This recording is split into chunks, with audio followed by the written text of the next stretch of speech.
you have got one shot to make a first impression. Remember, buyers are probably going to be looking at anywhere from 15 to 20 homes. What's going to make your home stand out among all of the competition that's out there? That's where staging comes in. Jeff's the Shelton behind Hughes Shelton Realtors, a company that also specializes in home staging. For a vacant home or a new construction home, staging will give buyers the opportunity to appreciate the size of the room itself, the flow, and the scale of the home. In an owner-occupied home, staging will a lot of times will camouflage a lot of the imperfections that are in the home, and will also depersonalize the home. When you talk about staging, is it just furniture, or sometimes do you come in and paint the walls, you put up new chandeliers? What does it encompass? Staging actually encompasses every aspect of the home, from the landscaping and the curb appeal to the inside as well. Oh, so you're a man with a lot of talents then, huh? It's, you know, it takes everything. It takes everything these days. Today, Jeff is showing us two homes that are almost identical. However, while one is empty, the other is staged with furniture. Now, this is what a staged home looks like. This is the finished product. It's a big difference. No, it really gives the buyers the opportunity to see the size of the room and the scale. We try to customize the furniture for the particular style of the home. This particular case, Mediterranean, so we tried to go with some of the darker leather and darker colors. So how much furniture do you actually put into a room? A lot of that depends on the size of the home itself, but the purpose in staging is to not over-decorate the room. It's really to give buyers an appreciation of the size. So just a few pieces then, a general feel. General feel. But staging doesn't always mean adding furniture. Oftentimes, it involves editing it out, especially in owner-occupied homes. Most homes are over-furnished, so we have to take furniture away. That's also part of staging.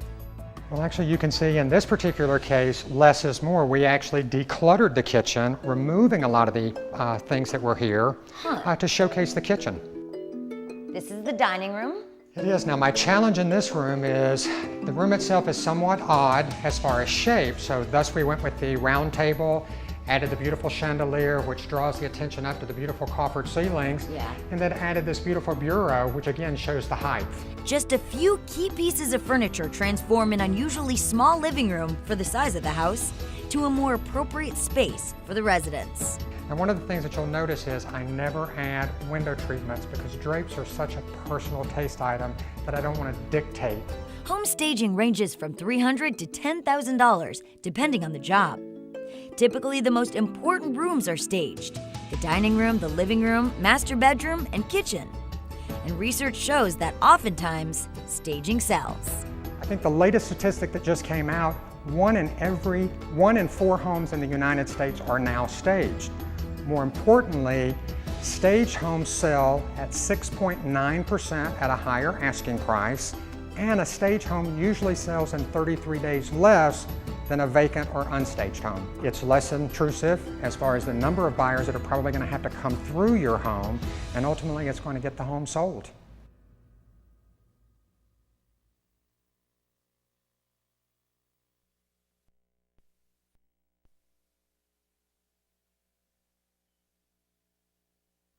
We showed you a big, expensive home that had been staged with furniture to make it more attractive to buyers. But today, Jeff Shelton from Preferred Homes is taking us to the average American home, the kind that you and I both live in, the kind that we love. He's going to show us how it's been staged to sell. He's an expert. Jeff, where are we today? You are anywhere in America in the suburbs. This home has 4 bedrooms, 3 baths, and a 3-car garage. At $200,000, many would consider it a pretty good deal. But you can tell that it's had its fair share of wear and tear. This particular home was an owner-occupied home. Had been a great family home, had been lived in hard. What we try to do is to camouflage a lot of the small little imperfections that, you know, all homes have. With just a $3,000 staging budget, Jeff focused on the main living spaces. This time we decided to do staging on a budget. The first thing that we did is we came in and we removed a lot of the personal property of the owner. Second thing is we removed a lot of the outdated wallpaper. The brass light fixtures are a huge thing. So we took down all of the brass light fixtures. So that's a no-no. That's a no-no, a definite no-no. As well as the floor-to-ceiling mirrors in the living room.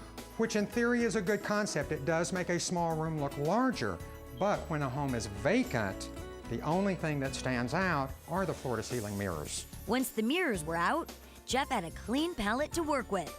He added seating, new light fixtures, and created a walkway that invites you into the kitchen and family room. Jeff made minor adjustments to the kitchen, opting for a clean and simple look.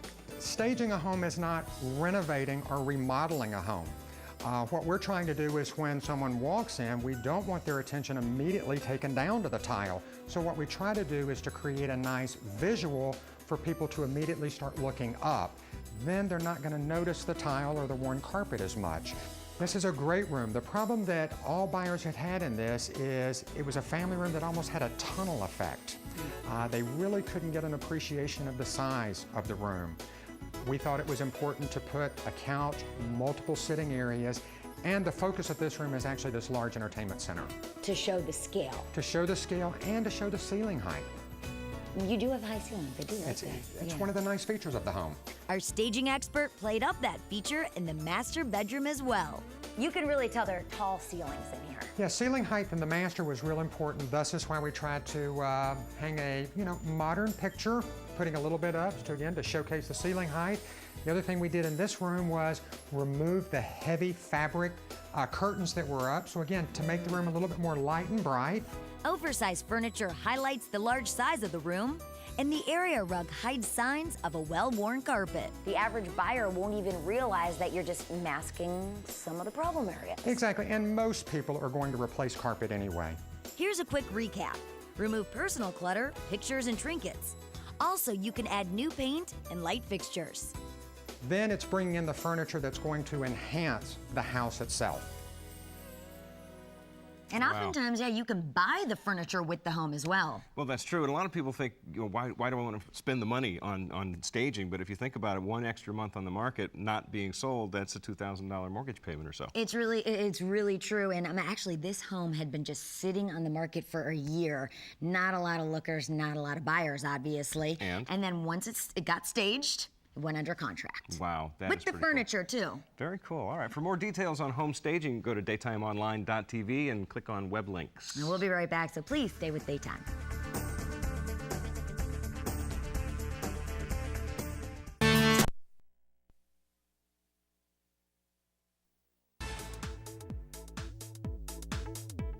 Thank you, Dave. Now, recently I was able to tour a property designed by a world-class landscape designer. It's a subtropical garden right in the middle of the city, and it's like no other I've ever seen before.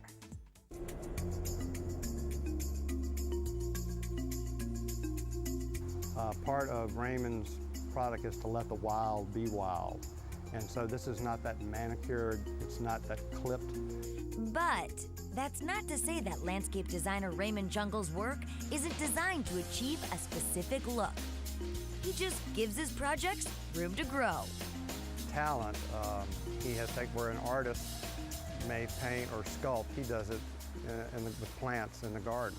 Raymond Jungles originally designed this garden 10 years ago. He works to find the appropriate solution for each and every project. And on this particular property, it was geared towards melding with the natural landscape of pre-developed Tampa, Florida. But after a change of ownership and a good decade of maturing later, it needed more than just a hedge clipping. The subtropical garden had branched out from the original plans. Together, Raymond Jungles and the current owner, Mr. King, examined the environment, making it their goal to bring it back to its planned state. The real magic of this garden is all from Raymond Jungles. Whether it be the wrought iron gates or the cobblestones next to the bamboo, next to the cycads and the bird of paradise, they all match. And that's what Raymond Jungles was so good at being able to match them all and integrate them to where it becomes a single functioning, beautiful property. This Garden of Eden is a study in global landscaping. Made up of plant species from all over the world, they're placed together precisely so to create a perfectly natural tropical landscape. Raymond had plants brought in that required cranes. When they shut down the road outside, and actually brought cranes in and dropped them into place. This is the biggest section of bamboo I've ever come across in my life, honestly. That's called a stand of bamboo, and it's Molligensis bamboo, and it's a clumper, so it doesn't run, but boy does it clump. Mr. King, I wish people could just smell this. It is the most wonderful aroma I've ever come across, especially in somebody's yard. Well, that's the smell of the jungle.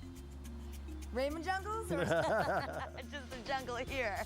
From a winding lap pool to waterfalls with massive boulders to a peaceful tea house, Raymond Jungles' green thumb left quite an imprint on almost every aspect of this property. Is this how Raymond Jungles had drawn it out? This is what he planned for? Well, I assume this was what was in his mind's eye. He seemed to be very, very pleased when he came. He hadn't seen the property in quite a while, and I think he was tickled to death to see that his ideas had come to fruition when the plants had matured. For ways to make your garden look just like that, well, check out Raymond Jungles' new book. It's called The Colors of Nature: Subtropical Gardens by Raymond Jungles. Features over 20 properties in the book, and it's a beauty. Go to daytimeonline.tv for a link to buy the book.